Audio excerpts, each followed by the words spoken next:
here where the policy people come into picture. As it is on the streets or on the railways or on the airways, we definitely need much more stringent constraints and regulations, how to operate and for what to operate even. Hey, SpaceWatchers, this is Space Café Radio on tour in Lausanne, your channel about trends, great people and awesome conferences.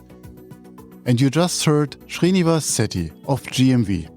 I'm Thorsten, publisher of SpaceWatch.Global. Beginning of May, I had the chance to attend the Kinetic Space Safety Workshop at the EPFL, supported by AXA XL, Leo Labs, ClearSpace, Secure World Foundation and the EPFL eSpace Center. Listen to the interview with Srinivas now. Enjoy. My name is Srinivas Setty and I lead the SSA, SST and STM activities for GMV Germany. What we do basically is we try to fulfill our customer needs, and our current customers are mostly institutional within Europe. This includes DLR, German military part of it and the civilian part of it, EU SST and CNAS, RC, ESA and so on. What brings you to this workshop here in Lausanne? It's very exciting times, mainly because a lot of things are evolving in terms of awareness of the domain, what's the risk in space itself, at the same time to gather the inputs from different perspectives. So there are different facets for this problem, naturally, like any other engineering or technological problems. And in this regards, each one is trying to address this problem in their own way. Some are extremely strongly motivated towards the policy-driven approaches. Some are strongly driven from the algorithm development approaches or the system-driven approaches. And some are even much more beyond on the philosophical level to say that, like, do we really need that amount of spacecrafts or space market itself? So to understand the current situation, I think this kind of platforms will definitely enable anybody to get a much wider and broader picture. What is your background on that? I studied satellite engineering in my master's, and I was lucky enough to pursue my PhD following my master's in space situational awareness topic itself in the domain. And this was in 2012, and it was early days of SSA and SST, let's say. Since then, how the topic began to showcase and the public interest or the institutional interest have attracted, kind of drawn me into the topic to pursue my career in the same domain further. From your observation, being in this field for a decade now, does SSA get the awareness it needs, especially today? I would say definitely yes. Also from the general public? It has helped to have a certain media portrayal of the situation. Many people have spoken today, even in this conference, about the movie Gravity.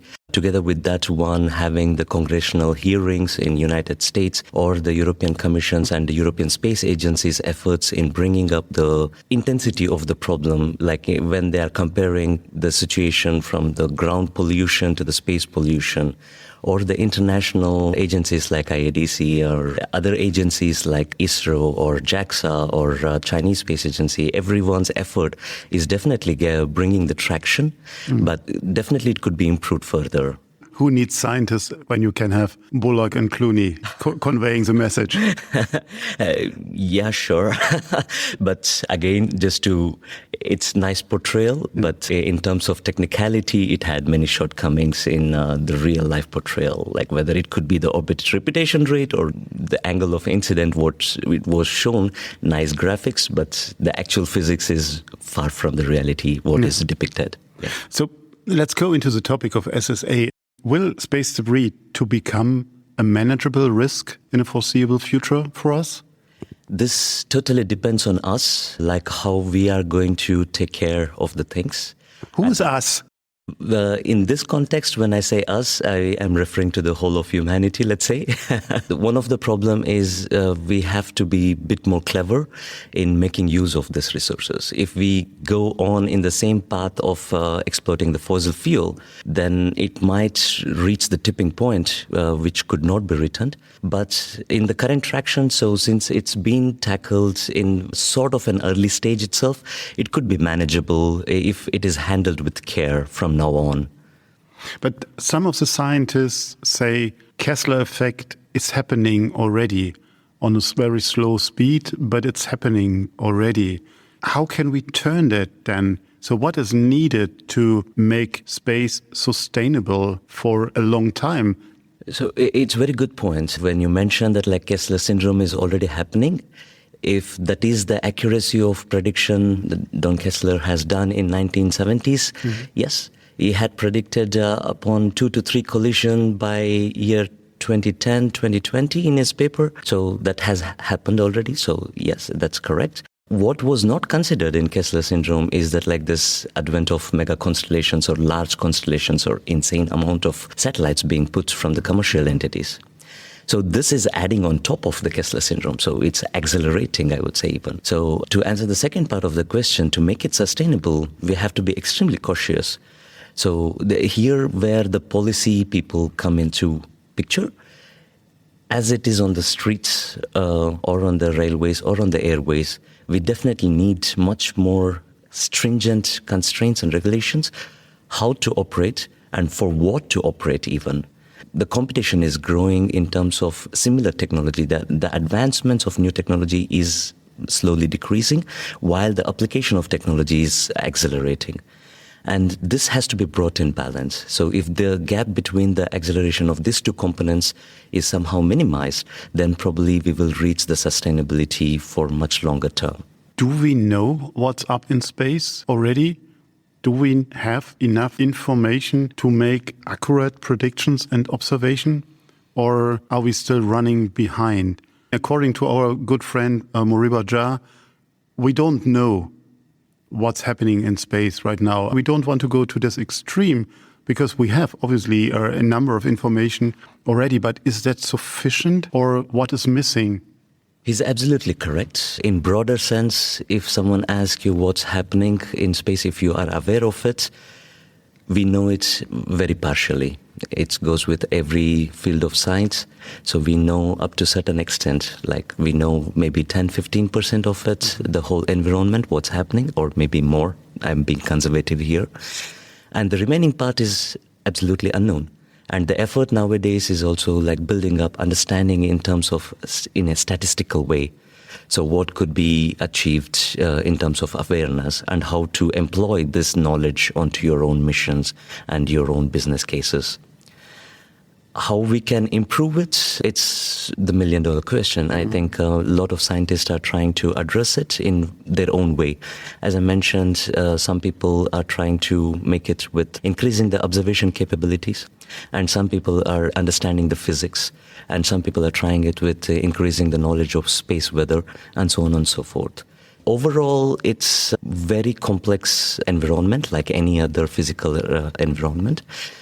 To make use of it in a sensible way, we just have to be cautious and accept what we are aware of and what we are also not aware of. That we have to say that like, yes, we don't know and we do not touch that part until we know it. Do we have the time to get all this information at hand before we acting? Because we have, I think, 5,000-ish active satellites placed in orbit with an increasing crazy amount of new launches each and every year, especially for the mega constellations, as you mentioned before.